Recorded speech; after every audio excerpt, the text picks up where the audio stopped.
Hi, Heather. Hi, John. So how has this all affected you? Have you been affected personally from COVID-19, the health impacts, the economic impacts? How are you getting by in your day to day, and how's it changed? Yeah, so no health impacts, thank goodness. So far, our family is untouched, and most of our friends are untouched as well. Very grateful that our hospital system here and our public health system has done such a good job of keeping us in a place where we all feel secure that at least if we need medical care, it will be available. I think that was maybe the most unsettling thing for a lot of us to contemplate. And the fact that we have not had to really confront that regionally is very, very good.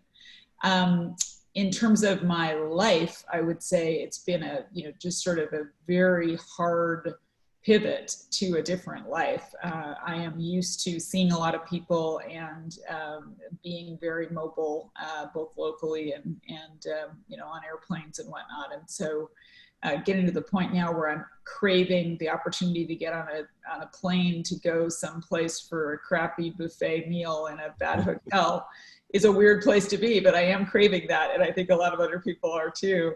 So you weren't a big virtual worker before, even as somebody that was with a long history in the tech space. You like that face-to-face contact. Yeah, I think I did it all, but if there was an opportunity to show up, I always thought that that was the most effective thing to do. But yes, certainly I've done a lot of things remotely, and I even worked from home for a number of years, so I definitely know how to do that. And from a work standpoint, I've never been busier than during this time period. I mean, it's and my husband too, which is lucky since we're both working really hard, so nobody's sort of twiddling their thumbs, but we've eaten up all the extra time that has been freed up by the things that we're no longer doing to do more work. And a lot of that is because there's just so much more to do because of the crisis and the threats and opportunities that are presented by the crisis, both for our individual businesses but also for the community. So talk a bit about your community, the tech community, the startup community. How has it been affected? It's maybe not a community that's getting a lot of attention relative to other industries and business and nonprofit sectors, but how has it been impacted economically, and how do you look toward the future of the startup community in Seattle? Yeah, it's very uneven because, of course, technology is now a business that serves every other industry, right? It's either disrupting an existing industry by becoming the next whatever, or it is a tool that is being used by one or more industries. And so we're seeing the impact very differentially across our portfolio. And so, like some of our companies, for example, we've got a company that rides on top of all the video conferencing services and extracts all of the useful information that you have in a meeting via video conference. So their business is exploding. We've got another company that enables independent coffee shops to have pre-order and curbside pickup, and so their business is exploding. And then we've got other businesses that were really designed to serve the in-restaurant experience of a lot of our very fast-growing quick service, restaurant businesses like Ahmad Pizza or something. And they, of course, have all their customers, shuttered right now. So it's that's just our portfolio, but I think you would see that across the startup community generally. The hardest part, I think, for them is that startups are not profitable. And so they have a limited amount of money to spend to get to profitability. And that's investor money, and money like, folks at Flying Fish invest. And so that runway, they're facing right now sort of a lost quarter of economic inactivity and inability to, have those sales meetings that are better done in person often. So their runway is shortened in terms of what they can do effectively. And then the final thing I would say, and this is really concerning to me, is that we have to be continuing to send a signal to young, talented, old, talented entrepreneurial folks that there is the opportunity to start a company here and build that company. And that message usually has to do with there are people who will write you checks and help fund you. And so if everybody panics and decides that business will never be good again and fails to make the right investments as a result, then we will be sending the wrong signal to that startup community. And that startup community is where most of our jobs come from. So we really need to be sending those positive signals. So you're worried about losing sort of continuity and Yeah. the confidence that entrepreneurs have to take that Yeah. leap. And do you Yep. see medium or longer term impacts to the startup community beyond sort of the immediate economic impacts to different companies from COVID? But do you see, a hangover several months, years down the line from this?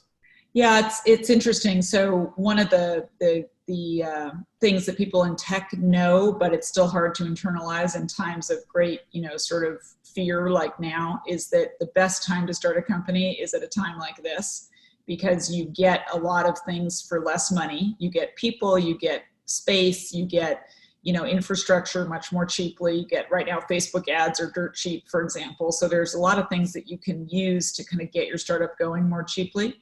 And you also have kind of a quiet, non-buzzy time to build your business, because your employees are not going to be like looking for the next shiny object. They're going to be focused on building something with you. And so you can just kind of go about things in a kind of a heads down, very deliberate way.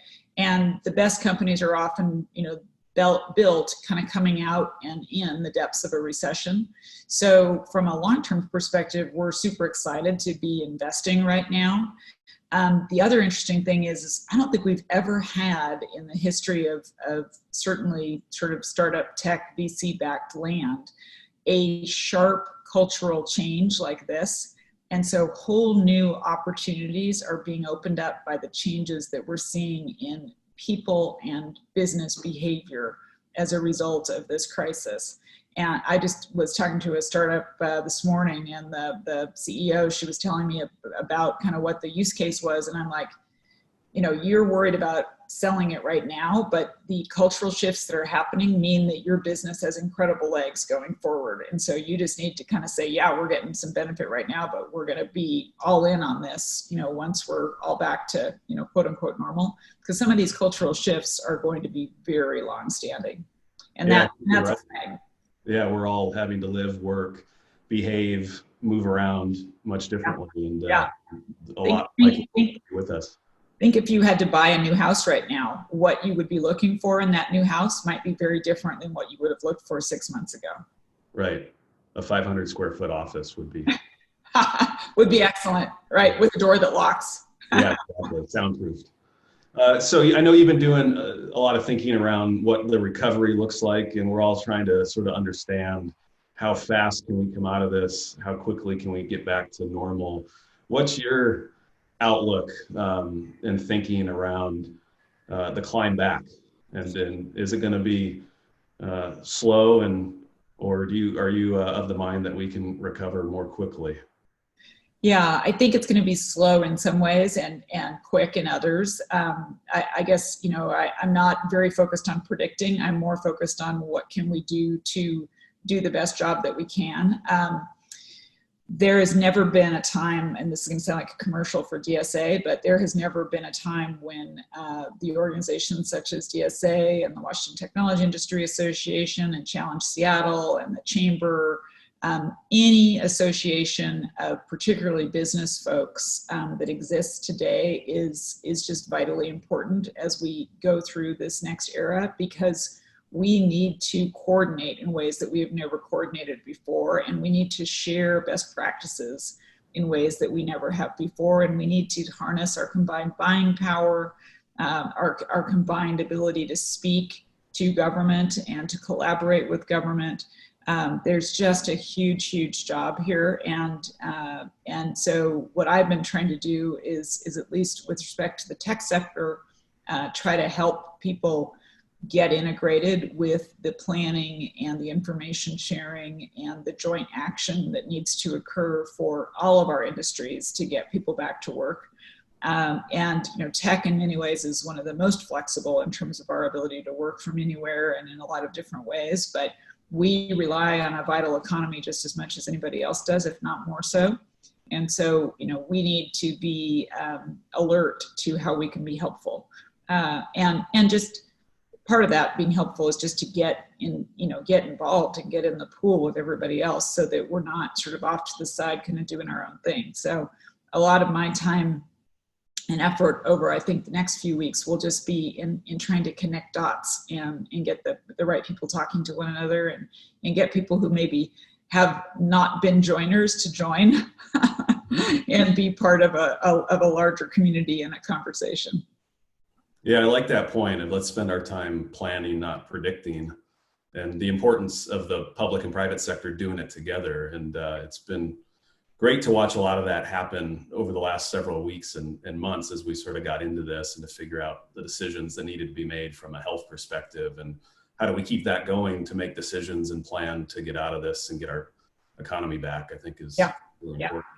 Yeah, and it's harder, and government understands health a lot better than business. And so, the ability of government to feel secure in the decisions that it makes requires all of us to be doing a lot of communication and a lot of coordination with government, and making a lot of suggestions about how we think we could move forward. So that's a little bit of a different situation than the health situation. And I think actually requires us to all work a lot harder. Yeah, excellent point. Well, I appreciate you sharing a bit of your thoughts on how this has affected you personally and the tech sector and your outlook as we look toward a recovery. And thanks for all you do and taking time to talk to me today. Likewise. Yeah, thanks for asking.